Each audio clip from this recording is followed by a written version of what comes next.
Your sister just bought a beautiful house, my mother announced to 14 relatives at Christmas dinner, her voice ringing like she was introducing a Nobel Prize winner. Then she turned to me and smiled, the kind of smile that looks warm until you realize it's aimed downward. So, June, when are you going to settle down? My sister Vanessa leaned back in her chair, new earrings catching the candlelight, and smirked. I put down my fork. I didn't raise my voice. I didn't need to. I already did, I said. I paid cash. I just didn't invite anyone who doubts me. 14 forks stopped moving. My mother's mouth opened, but nothing came out. And that was only the first 5 seconds of the longest Christmas dinner the Bellamy family has ever had. Before I go on, please take a moment to like and subscribe. But only if you genuinely connect with this story. And while you're at it, drop a comment telling me where you're watching from and what time it is where you are right now. My name is June. I'm 27. And this is the story of how I stopped being my family's invisible bank account. Now, let me take you back to October, 2 months before that dinner. The night a single bank transfer changed everything. It was a Thursday night in October, and I was cross-legged on my couch in a one-bedroom apartment just outside Millbrook, finishing a prototype for a client dashboard. My coffee had gone cold an hour ago. The radiator was clicking that familiar metal song it sang every autumn. My phone buzzed on the side table. Mom glowed on the screen. I picked up. No hello. No, how are you? Just the sound of her exhale, long, practiced, and then her voice. The roof's been leaking again, June, the east side. The contractor said 4,200 to patch it before winter. I can't cover that on my pension. I stared at the ceiling of my own apartment, where a brown water stain had been spreading for 6 weeks because I hadn't gotten around to calling my own landlord. $4,200. That was more than my rent for 2 months. I'll transfer it tomorrow, I said. You're a good girl, June? Click. 4 words. That was the most warmth I'd gotten from her since March, and even that call in March had ended with her asking me to cover Vanessa's car insurance payment. I set the phone down and opened my personal spreadsheet, the one I kept tucked in a folder labeled Family on my desktop. I'd started it 3 years ago, the first time my mother called about an emergency that needed my money. Back then I thought it would be a short list. It wasn't. 3 years, 17 transfers, $31,400. Roof repairs, plumbing emergencies, car insurance premiums for my sister, a new water heater, security deposit help. Every single time the call came the same way. That long exhale, then the number, then the click. Not once, not one single time, had anyone said more than 4 words of thanks. I closed the spreadsheet, transferred the 4,200 to my mother's account, and went to bed, telling myself what I always told myself. This is the last time. 2 weeks later, I was eating leftover soup at my kitchen counter when I made the mistake of opening social media. Vanessa's face filled my screen. She was standing in front of a house I'd never seen. Sage green door, white trim, a woven welcome mat that probably cost more than my dinner. Her smile was the kind you hold for 8 seconds so the camera catches the good angle. The caption read, "New beginnings. Thanks to the best mom ever," followed by a yellow heart emoji. 47 likes. Lorraine Bellamy had commented a row of red hearts. Uncle Don left a clapping emoji. Aunt Patty wrote, "So happy for you, sweetie." I scrolled through every comment. My name wasn't in any of them. I wasn't tagged. I wasn't mentioned. I wasn't even in the background of the photo. Thanks to the best mom ever. I read it 3 times. Something nagged at me. Quiet, like a splinter under skin you can't quite see. But I pushed it down. Vanessa had always been better at saving, I told myself. She and Derek must have planned this for a while. Good for her. That same evening, my mother forwarded the photo to the family group chat. "So proud of my girl." Uncle Don sent a thumbs up. 2 cousins hearted the message. Then Aunt Margot, my father's sister, the one who ran the little flower shop 2 towns over, typed a single line. "Lovely. How's June doing?" I watched the chat. 1 minute, 2 minutes, 5. Nobody answered her. The chat moved on to Thanksgiving planning. Margot's question sat there like a stone dropped into a well, falling, falling, never hitting bottom. I locked my phone and finished my soup. But that splinter, that quiet nagging, didn't go away. It would take me another month to understand why. Thanksgiving at my mother's house smelled the way it always did. Roasted turkey, cinnamon candles, and something faintly burnt that nobody would acknowledge. I'd driven 40 minutes with a homemade apple pie on the passenger seat and a bottle of wine tucked behind the brake pedal. When I walked through the door, I saw the dining table first. 12 chairs, all occupied. Uncle Don, Aunt Patty, 2 cousins, Vanessa, Derek, and a handful of others whose names blurred together. At the far end, a young man I didn't recognize sat in what used to be my seat. "Oh," my mother said, wiping her hands on her apron as she came around the corner. "That's Kevin, Lily's new boyfriend. I figured you wouldn't mind sitting at the side table. You're easy like that." The side table was a metal folding table wedged into the kitchen, between the counter and the recycling bin. No tablecloth, no candle, just a paper plate and a fork still in its plastic wrapper. I sat down. Through the open doorway, I could hear my mother stand and raise her glass. To Vanessa and Derek, and their beautiful new home. Glasses clinked. Laughter swelled. Someone said, "Cheers," and someone else said, "So proud of you two." Nobody looked toward the kitchen. I ate in silence, listening to my family celebrate a life I'd helped fund without anyone knowing. When the dishes started piling up, I washed them, mine and theirs. My pie sat on the counter, untouched. My mother had ordered one from a bakery in town. It had a little gold sticker on the box. Driving home, I sat in my car in the driveway for 10 full minutes before turning the key. I wasn't crying. I was just very, very tired. That night, I opened my laptop. Not for work. I opened my bank statement. And for the first time, I started comparing dates. I need to go back further to explain what I found. Back to when I was 14. My father died on a Tuesday in April. Heart attack. He was 44. One moment he was pouring orange juice in the kitchen, the next he was on the floor, and the glass was still rolling toward the table leg when I ran in. The ambulance came in 9 minutes. It wasn't fast enough. After the funeral, my mother stopped functioning, not in a dramatic, made-for-TV way. She just went quiet. The mail piled up inside the door. The electricity bill turned pink, then red. Dinner became whatever was already in the freezer, and then nothing at all. Vanessa was 17. She grieved the way teenagers grieve, locked in her room with the music loud enough to feel through the walls. She missed 2 weeks of school, and nobody questioned it because she was the sensitive one. I was 14, and I was the one who called the insurance company. I sat at the kitchen table with a cordless phone and a stack of envelopes I didn't understand, learning words like past due and beneficiary and grace period. I cooked mac and cheese from a box every night for 3 months.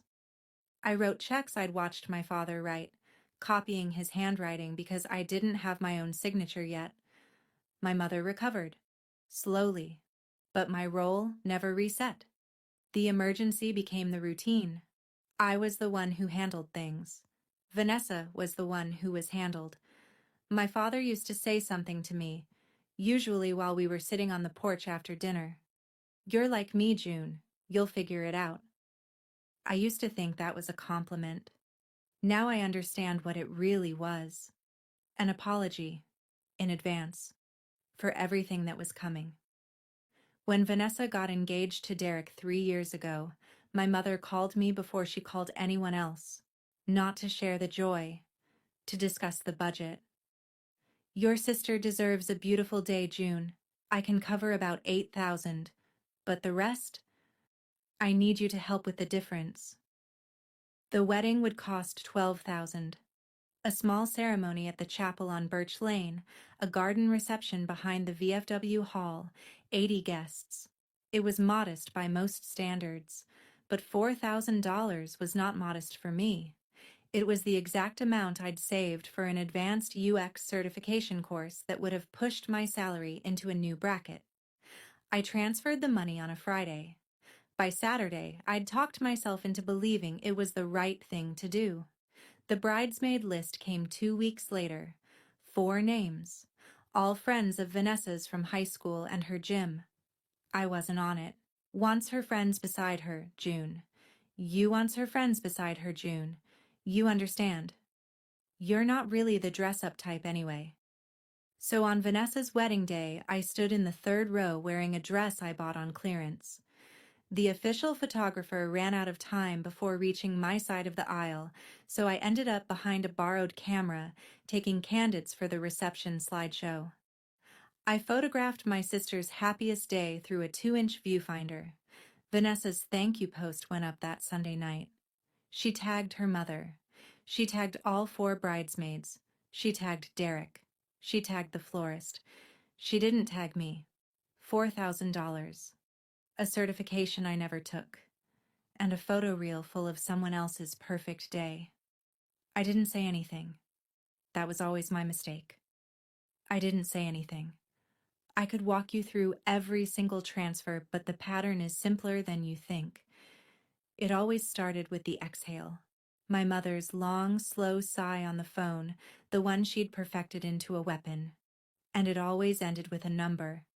The water heater in 2023, $1,800. My mother told her neighbor Ruth that God had blessed her with a discount from the plumber. God had nothing to do with it. My checking account did. Vanessa's car insurance after she rear-ended someone in a parking lot in early 2024, $2,400 a year. My mother called and said, "She's your sister, June. She has a family to think about." Vanessa texted me afterward. 1 line. The ex-sis. Followed by a thumbs-up emoji. 1 emoji for $2,400 a year. I kept my spreadsheet current the way some people keep a journal. Every transfer, every date, every excuse my mother gave, and beside each entry, I left a second column. What they did for me.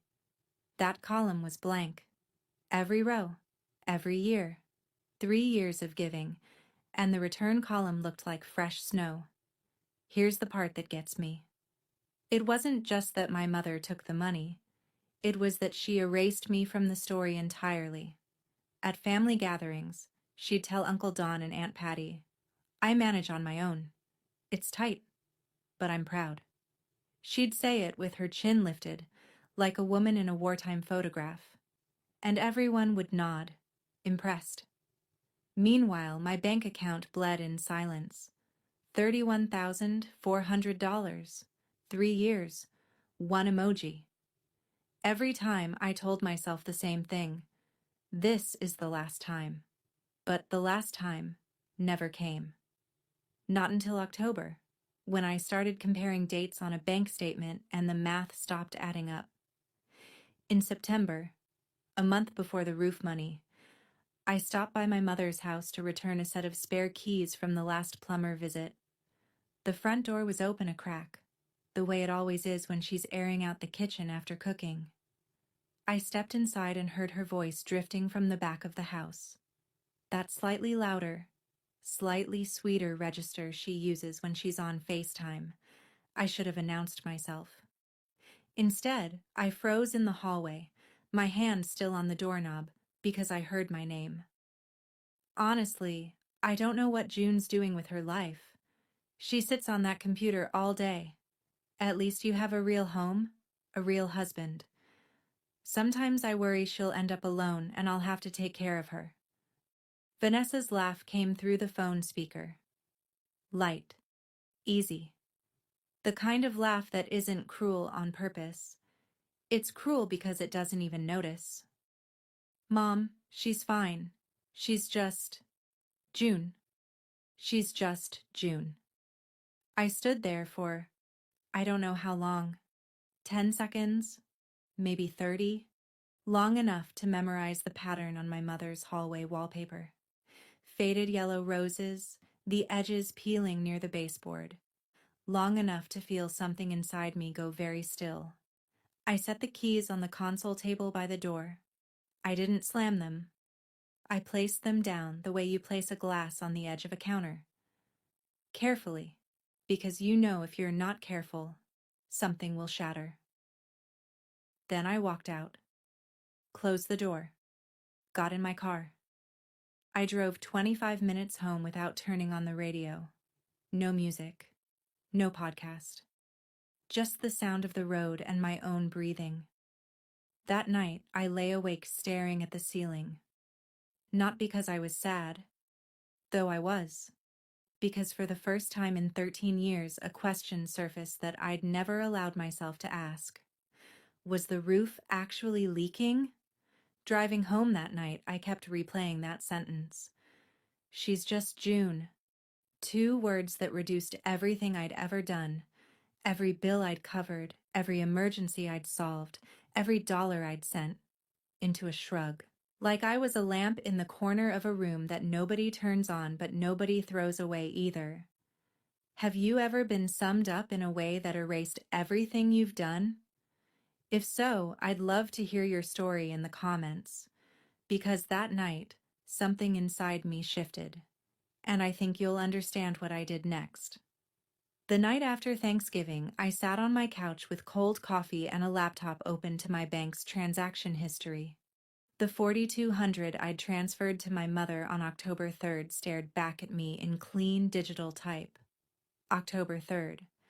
I sent the money. I opened a new tab and typed Vanessa's address into Zillow. She'd posted it publicly, pinned it to her profile like a trophy. The listing loaded. Sale date, October 28th. But the listing history told a different story. Under contract, October 5th. 2 days.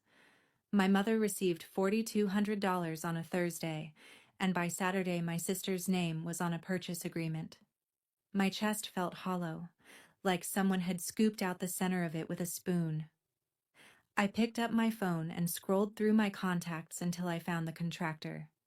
The same one my mother had mentioned back in the spring when the porch railing needed fixing. I'd saved his number because I was the one who'd coordinated the repair. I always was. The phone rang 3 times. "Hi, this is June Bellamy, Lorraine's daughter. I wanted to check on the roof work you did at her house in October." A pause, then, "Ma'am, I haven't been out to that address since April. Your mom called me about the east side, but she canceled the appointment. Said she'd handle it another way." Another way. I thanked him and hung up. Then I sat very still on my couch and let the math finish itself. The roof wasn't leaking. It probably hadn't leaked since spring, if it ever did at all. My $4,200 didn't go to shingles and flashing. It went to a down payment on a house with a sage green door and a welcome mat I'd never been invited to step on. And my sister knew. She knew, because you don't accidentally receive $4,200. You just choose not to ask where it came from. I didn't sleep that night. I sat at my kitchen table with the spreadsheet open and a glass of water I never drank, and I looked at 3 years of my life reduced to rows and columns. 17 transfers. $31,400. Beside each entry, the second column. What they did for me glowed white and empty, the cursor blinking like it was waiting for something that would never come. I tried to remember the last time my mother called just to ask how I was. Not, how are you? And also, but just, how are you? Full stop. I couldn't find one. Not this year, not last year. I tried to remember my last 3 birthdays. 26. No one called. I ate pad thai alone and watched a documentary about deep-sea creatures. 25. My mother texted HBD at 11 p.m. 11 p.m., like she'd suddenly remembered at the last second. 24. Vanessa asked me to drive her to her prenatal checkup that morning because Derek was working a double. She never mentioned it was my birthday.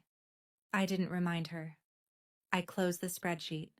Not in anger, in clarity. It was the strange, cold kind of clarity that comes when you finally stop arguing with evidence. I opened a new tab. Zillow. Millbrook area. Homes under 180,000. Here's the math no one in my family knew. I earned $95,000 a year. I lived in a $600 apartment. I drove a 2016 sedan with 140,000 miles on it. I didn't take vacations. I didn't buy new clothes unless something wore through. For 5 years, I'd saved like someone preparing for a disaster. Except the disaster turned out to be my own family. $142,000. Cash. In a savings account no one knew existed.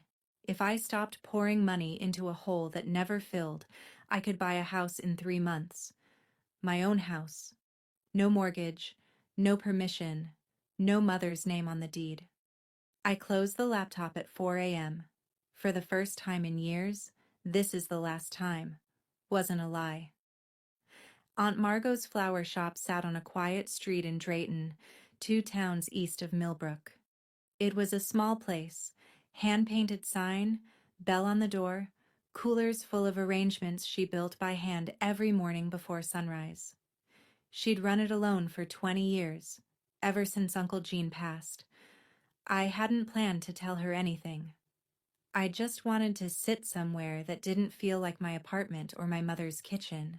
But Margot had a way of making silence feel like an invitation. She poured tea into a chipped blue mug, set it in front of me, and sat down across the work table scattered with rose stems and ribbon. She studied my face the way she always did, like she was reading a page she'd seen before. "You look like your father," she said, "the week before he told me he was going to marry your mother. That same quiet look. The one that means you've already decided something." I told her everything. The 4,200. The contractor who hadn't been to the house since April. The Zillow timeline. The spreadsheet. The $31,400 that had left my account over 3 years and vanished into a family that pretended it managed on its own. Margot listened without interrupting. When I finished, she set her teacup down on its saucer, a small, precise sound in the quiet shop, and folded her hands. "Honey, I've watched this for 13 years. Your mother loves Vanessa the way she loved looking in a mirror. And you remind her of your father. She never forgave him for dying."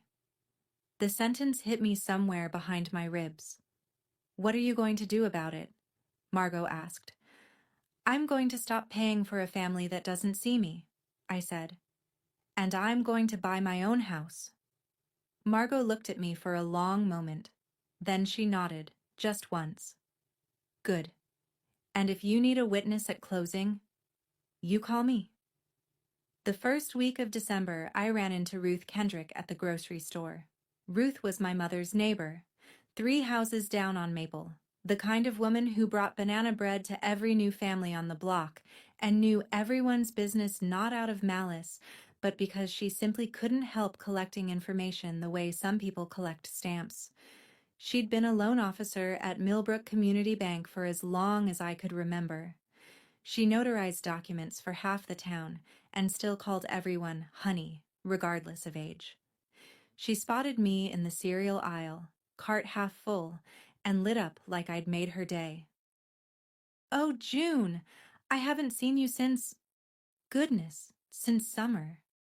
Your mother talks about Vanessa's house nonstop. So proud. You know I helped her with the paperwork at the bank, right? I nodded, smiled the small, automatic smile I'd perfected for conversations about my sister's achievements. Ruth leaned in slightly, the way she did when she was about to share something she considered helpful rather than private. Between you and me, she said, lowering her voice to what she probably thought was a whisper, I hope they get back on track soon.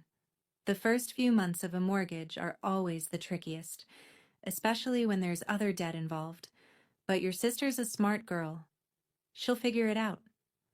Other debt. I kept my expression steady. I'm sure she will.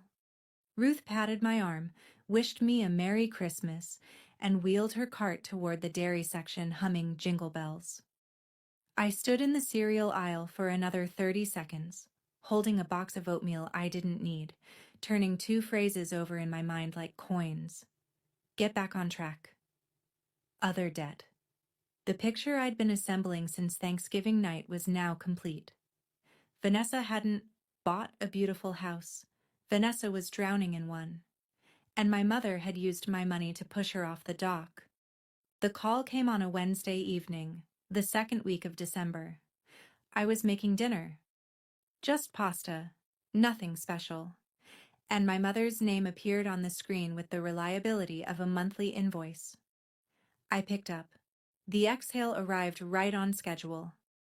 June, the heating bill came in, $480. It's going to be a cold winter. I turned the burner down, leaned against the counter, took a breath. Mom, I can't cover it this month. You should call the energy company. They have a payment assistance program for seniors. I can text you the number. Silence. 4 seconds of it. Which, if you've ever said no to someone who's never heard it from you, feels like 40. Excuse me? Her voice didn't rise. It dropped. Lorraine Bellamy didn't yell. She chilled. I can't cover it, I repeated. My voice was steady, but my free hand was gripping the edge of the counter so hard my knuckles ached. I raised you alone, June. After your father died, I held this family together. I didn't ask for much. I just asked you to care. Click. She hung up. No goodbye. Just the dead air of a disconnected line and the sound of pasta water boiling over onto the stove. 20 minutes later, the family group chat lit up. My mother. Pray for me. It's going to be a cold Christmas, Uncle Don. Hang in there, Lorraine. Aunt Patty. You're the strongest woman I know. Vanessa. Mom. We'll figure it out. I stared at Vanessa's reply. We'll figure it out. Beautiful words. $0 attached. She didn't offer to pay the heating bill. She didn't call our mother and say, I've got it. She just posted a heart emoji and let the implication hang in the air. The implication that someone else would handle it. Someone always had. But not this time. I found the house on a Saturday afternoon in mid-December, scrolling through listings while snow piled up on my windowsill. 2 bedrooms, 1 bath. A small fenced yard with a crabapple tree that the listing said bloomed pink in spring.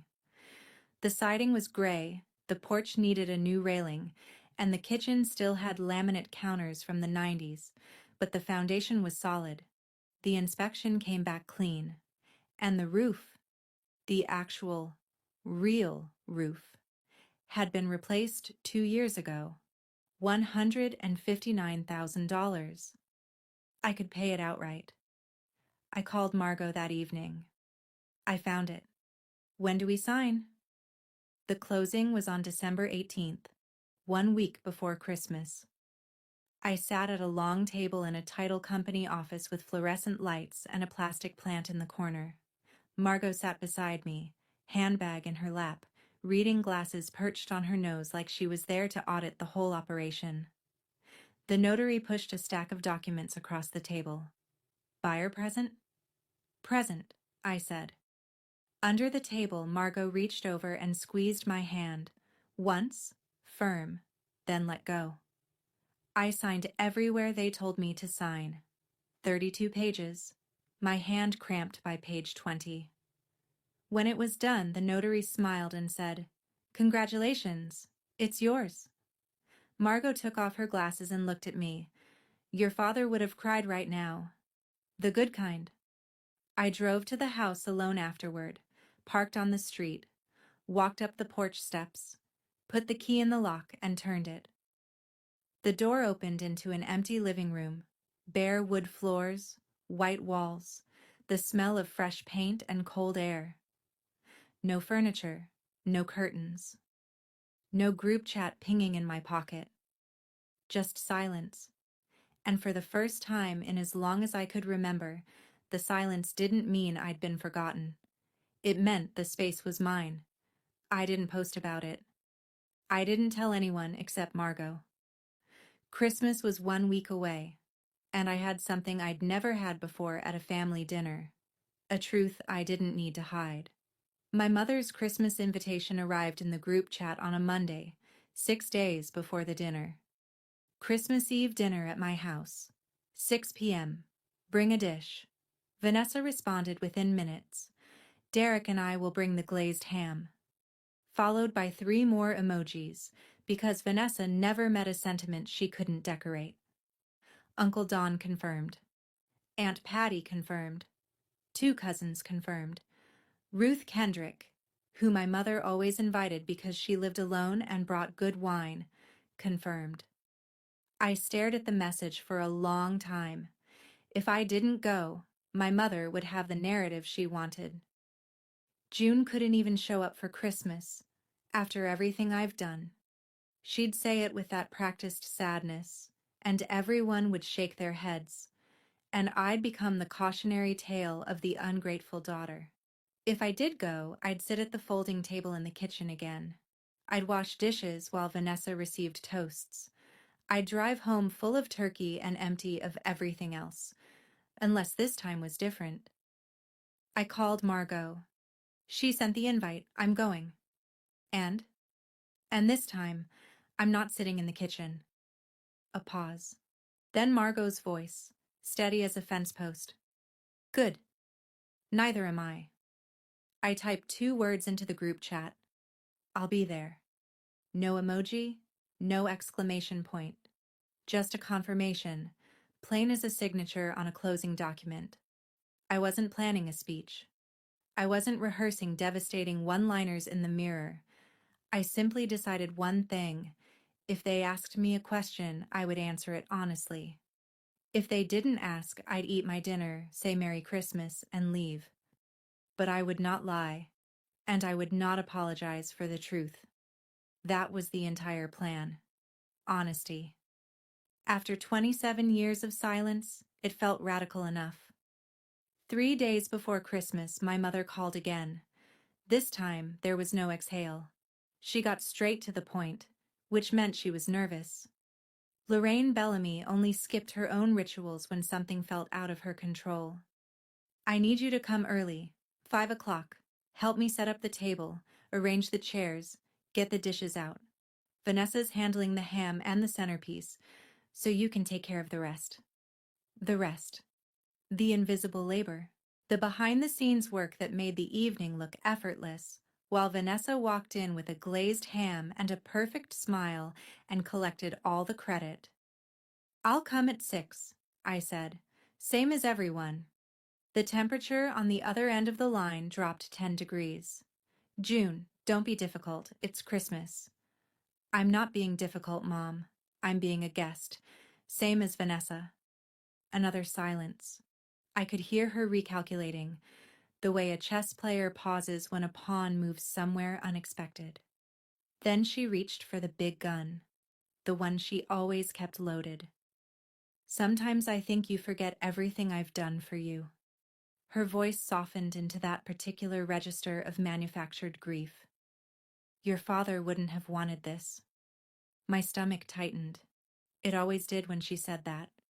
For 13 years, she'd weaponized a dead man's memory every time she needed compliance, and for 13 years, it had worked. But this time, Margot's words rose up to meet it. She never forgave him for dying. My father wasn't a card to play. He was a man who poured orange juice and said, "You'll figure it out," and died too young. And he would not have wanted his name used as a leash.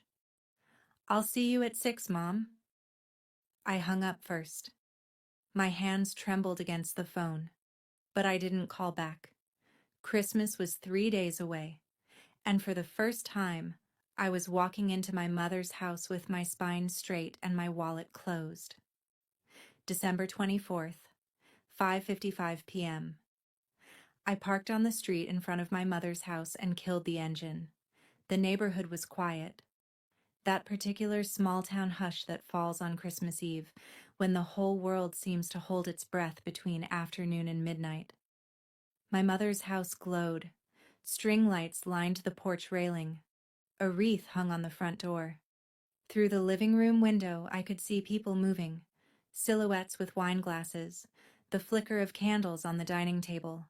Cars lined the curb.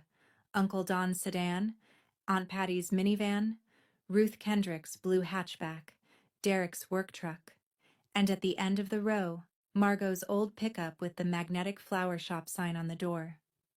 I sat in my car for 2 minutes, opened the glove compartment and took out the one thing I always carried, a photo of my father and me at the ice cream shop on Route 9, taken when I was 12.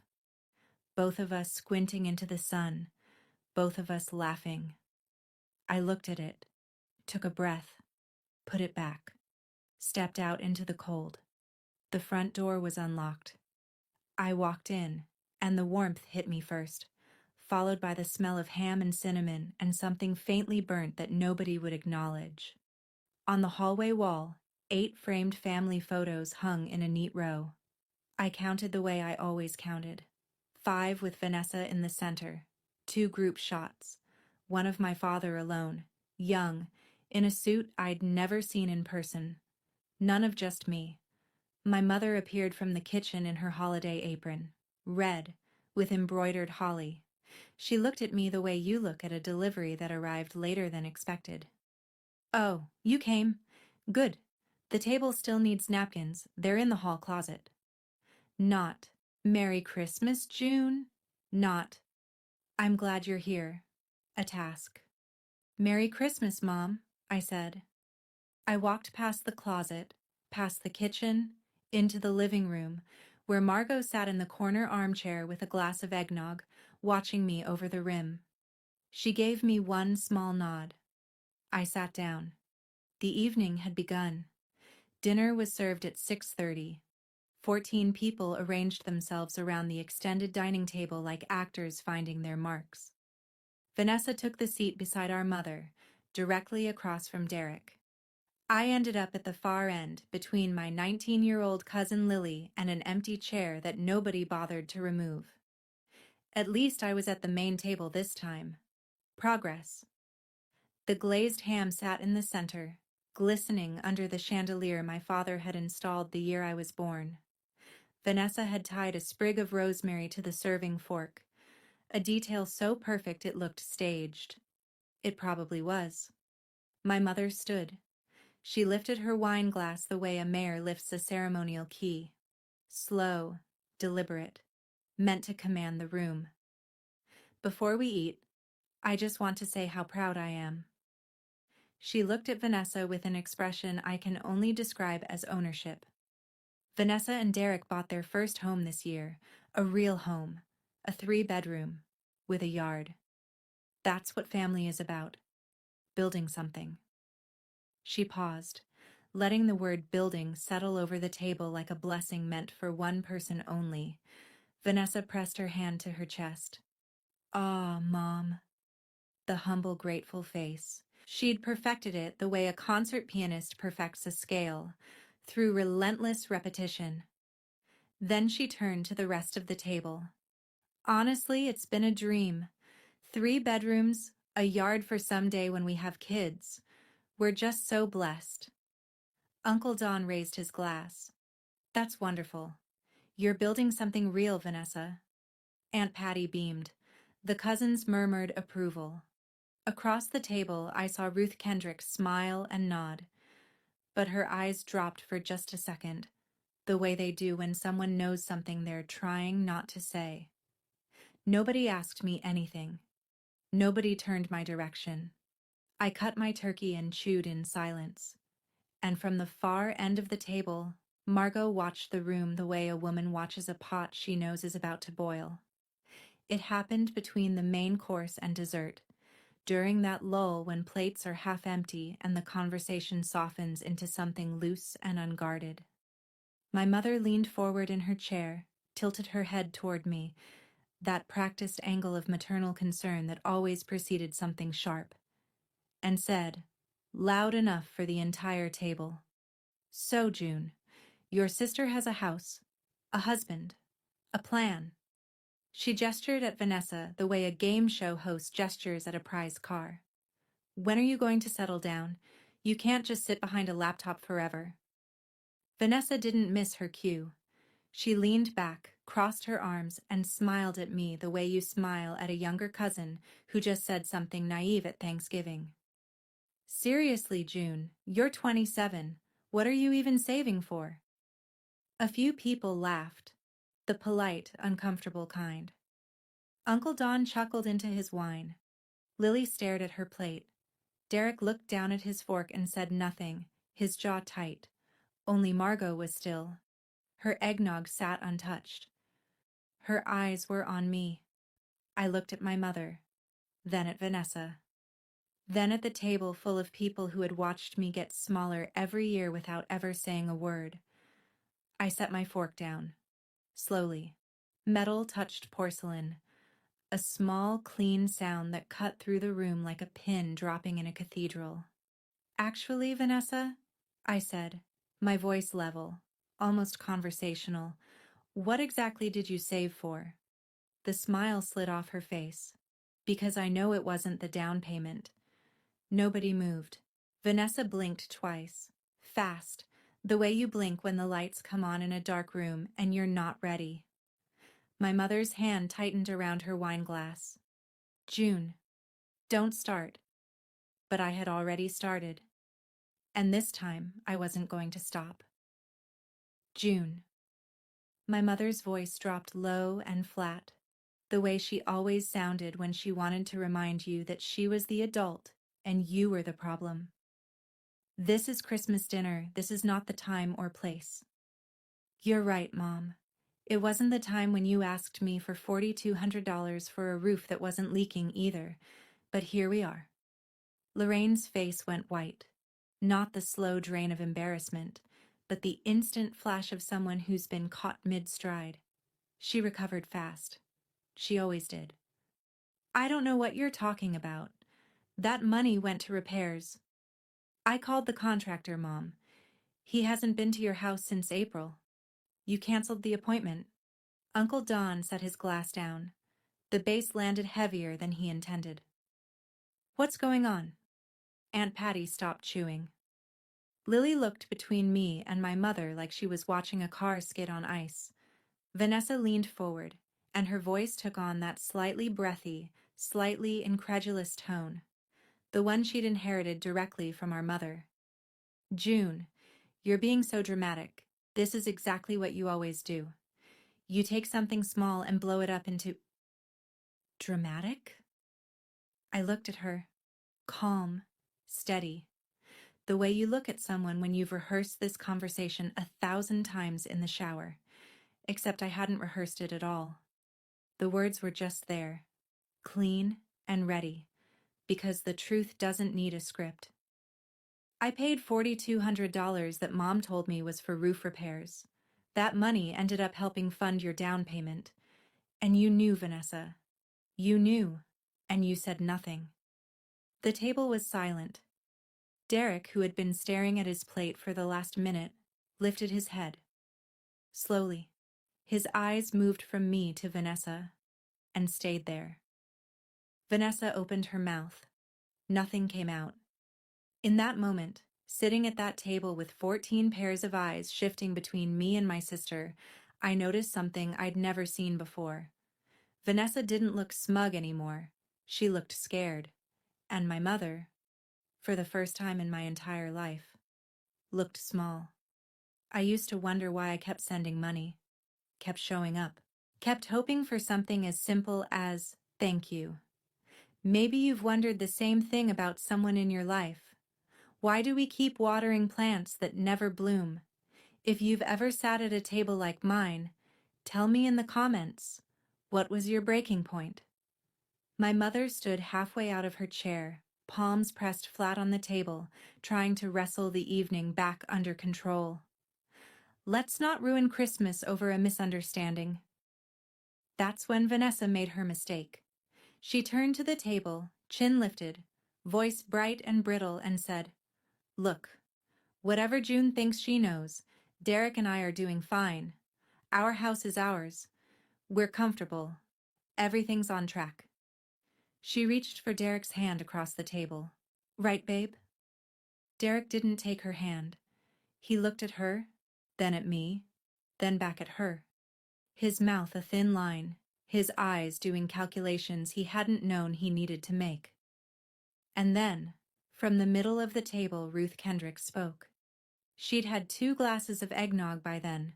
Her cheeks were pink, and her voice carried the cheerful carelessness of someone who has no idea she's about to detonate the room. "Oh, I'm so glad to hear that, Vanessa. Honestly, I was a little concerned after that second missed payment notice came through the system. But if you say you're back on track, well, that's just wonderful." She said it the way she said everything.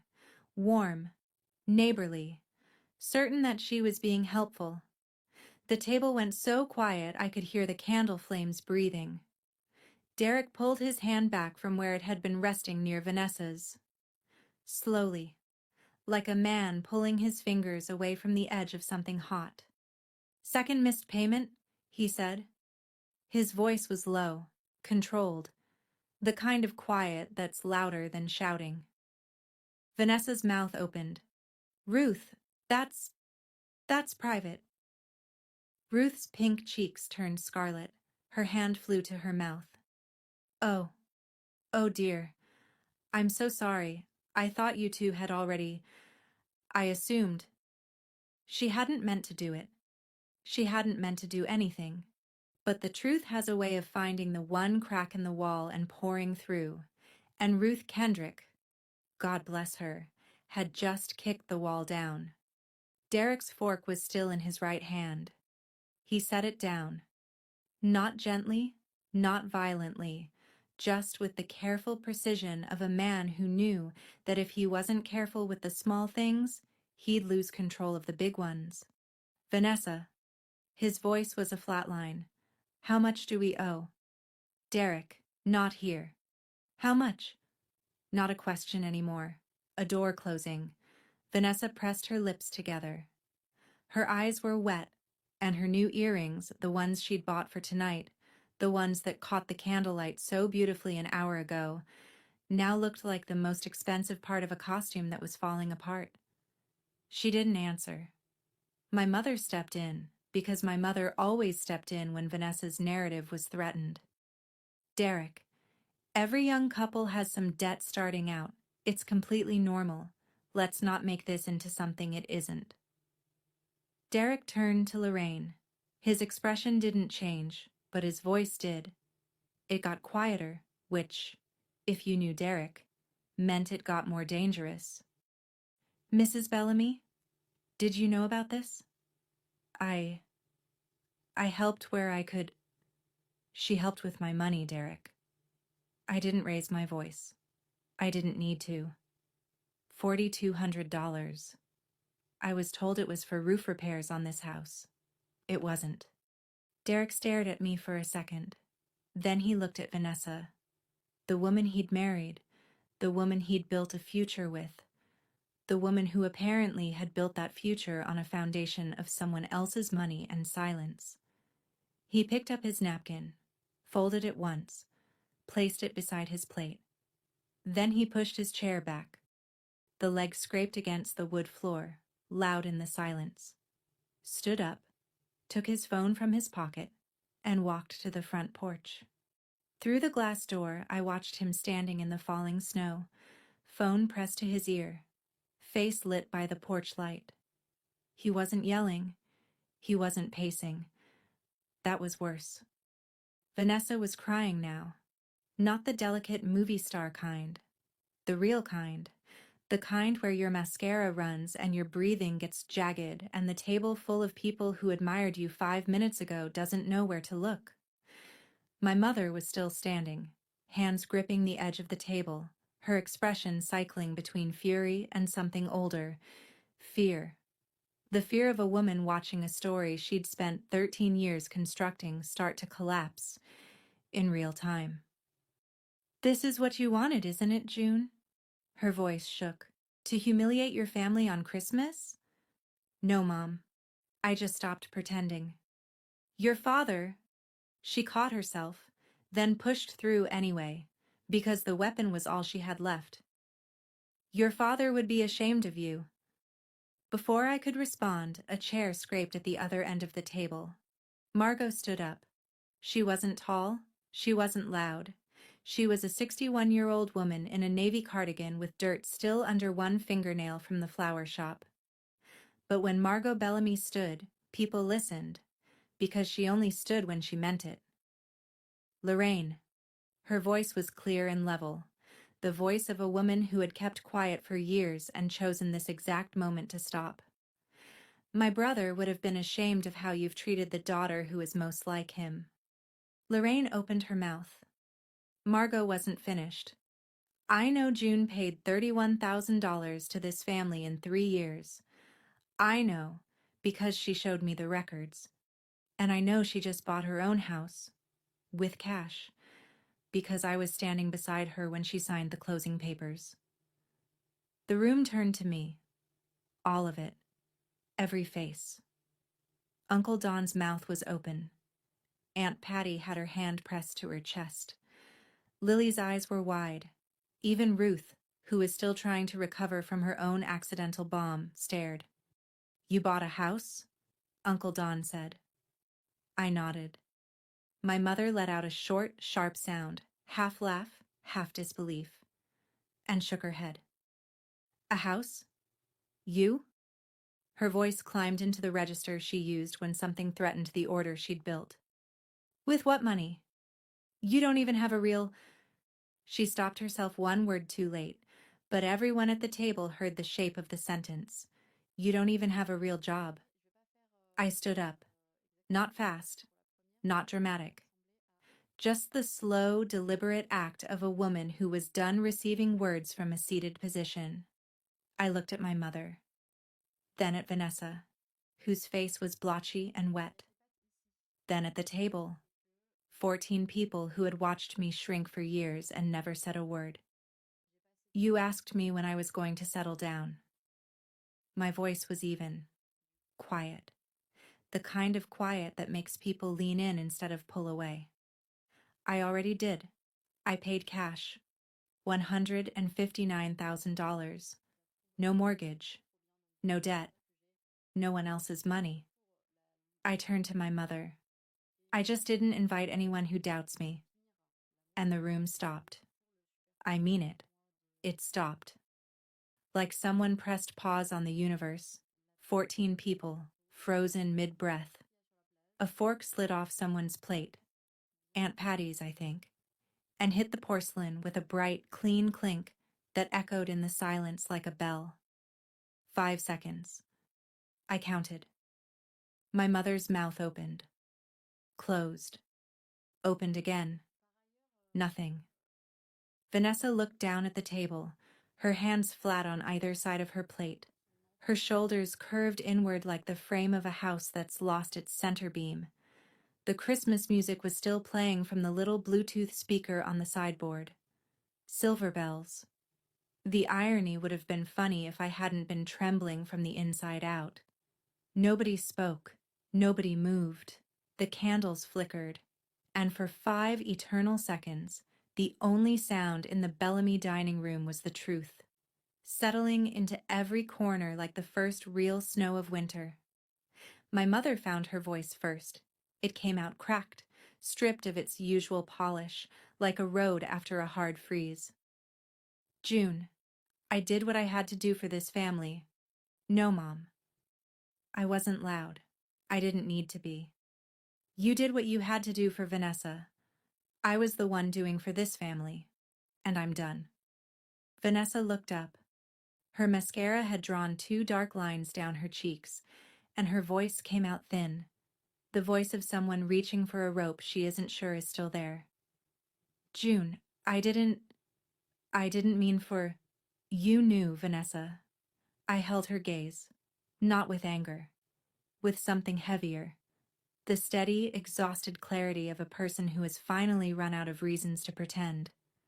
You took the money, you knew where it came from, and you posted, "Thanks to the best mom ever." You didn't even text me. She had no answer. She looked down at her plate, and for the first time in 30 years, my sister had nothing charming to say. I took a breath. When I spoke again, my voice was softer. Not soft like weakness, soft like a decision that's already been made. I love you both. I do. But I'm not going to be the invisible bank account anymore. If you want a relationship with me, it starts with seeing me. Not my wallet, not my silence. Me. I reached behind my chair and picked up my coat from where I'd draped it over the backrest. Pulled it on. Zipped it. I looked at Margot. She was already standing, her purse tucked under her arm like she'd been ready for this moment since before she sat down. "Merry Christmas, everyone." I walked to the front door. Margot followed. Behind us, 12 people sat at a table full of food. Nobody was eating anymore, and the only sound was silver bells, playing to no one. The door closed behind us. The cold air hit my face, and I kept walking. The snow was falling harder now. Big, soft flakes that caught the porch light and turned gold for half a second before landing on the railing and disappearing. Derek was still on the porch, phone against his ear, his breath making clouds. He looked at me as I came through the door. Our eyes met for a single second, not hostile, not warm, just the shared understanding of two people who'd both discovered tonight that the ground under them wasn't solid. I walked to my car. Margot walked to hers. We didn't speak until we were both inside our separate vehicles with the engines running and the heaters breathing warmth into the cold. My phone buzzed. "Margot." A single text. "You did good. Drive safe." I pulled away from the curb. In the rearview mirror, my mother's house shrank. The string lights, the wreath, the glow of the dining room where 14 people were sitting in the ruins of a story that had just been rewritten. I drove 20 minutes to my house. My house. The key was still new enough that I had to jiggle it twice. The door opened into darkness, and I found the light switch by memory. The living room was mostly empty. Bare floors, white walls, a reading chair in the corner, a gift from Margot, delivered the week before. A floor lamp beside it. That was all. I didn't turn on music. I didn't check the group chat. I sat in the reading chair, still wearing my coat, and looked out the window at the snow coming down on a yard that belonged to me. My hands were shaking. I held them in my lap and waited for it to stop. I thought I would feel victorious. I didn't. I felt empty. The kind of empty that comes when you finally put down something you've carried so long you forgot it had weight. But somewhere beneath the emptiness, underneath the trembling and the cold and the echo of my mother's face, something new, small, quiet, like the first green thing that pushes through the ground after a long winter. Relief. The week between Christmas and New Year's is supposed to be quiet. Mine wasn't. Derek texted me on December 26th. 2 sentences. "I checked the credit report last night. I didn't know about any of it. Thank you for being honest." I replied, "I'm sorry you found out that way." He sent a thumbs up. That was enough. Between people who deal in facts, it usually is. From what I pieced together later, through Margot, through Aunt Patty, through the way small-town information travels whether you want it to or not. Derek had discovered $23,000 in credit card debt that Vanessa had been carrying in her name alone. The second missed mortgage payment was real. The glazed ham, 3-bedroom, yard for future kids' dream house was one more missed payment away from a very difficult conversation with the bank. Derek didn't file for divorce, but he did 3 things. He insisted they see a financial counselor, he took over management of their joint account, and Vanessa sold the leased SUV and started driving his old pickup while he rode with a coworker. You could see it parked in their driveway, a dented white Ford, where a shiny black SUV used to be. Uncle Don called my mother 2 days after Christmas. Aunt Patty was on the extension. They asked one question. "Lorraine, how much of what June said is true?" My mother tried her usual deflection. It was blown out of proportion. You know how June is. But Dawn cut her off. "We're not fools, Lorraine. We've known something was off for a long time." The strong, single mother who manages on her own. The character my mother had played for 13 years. Closed its run on December 24th. Ruth called me on the 28th. "June, honey, I am so sorry. I had no idea that would—" "You didn't do anything wrong, Ruth. The truth just needed some air." She paused. "You sound like your father." I didn't know what to say to that, so I just said, "Thank you." 3 weeks later, mid-January, the snow was deep, the kind of deep where the plows come through at 4 a.m., and the scraping sound wakes you up and then puts you back to sleep. I was unpacking a box of kitchen things in my new house. A set of pots I'd bought secondhand, a wooden cutting board, a mug with a chip on the handle that I liked because it fit my thumb exactly. When my phone rang, Mom. I considered letting it go to voicemail. Then I picked up, because I'd promised myself I'd be honest, and ignoring her wasn't honest. It was just the other side of silence. June. Her voice was softer than usual, but I recognized the architecture underneath. The careful scaffolding she built around her words when she needed something. "I've been thinking a lot since Christmas, and I want you to know, I'm sorry you felt hurt by everything. I'm sorry you felt hurt. Not, I'm sorry I hurt you. Not, I'm sorry I lied about the roof. Not, I'm sorry I spent 13 years treating you like a credit line with a heartbeat. I'm sorry you felt hurt. The apology that isn't one." I let it sit for a moment. Then she kept going. "Anyway, the heating bill for January came in higher than I expected. $620. And with the cold snap, I was wondering if maybe—" There it was. The ask. Tucked behind the apology like a bill slipped under a sympathy card. "Mom," my voice was gentle. Not because I was weak. Because I'd already fought this fight, and I'd won. "I love you. But I already told you, I can't be that person anymore. Call the energy company. They have a senior assistance program. I'll text you the number." Silence, long enough for me to hear the wind outside her window. "You've changed, June." "No, Mom." I looked around my kitchen, my pots, my chipped mug. I just stopped disappearing. I hung up, gently, placed the phone on the counter, and went back to unpacking. April came the way it always comes to small towns in the Northeast, slowly, then all at once. The snow thinned, the gutters ran, and one morning I walked out onto my porch with a cup of coffee and saw it.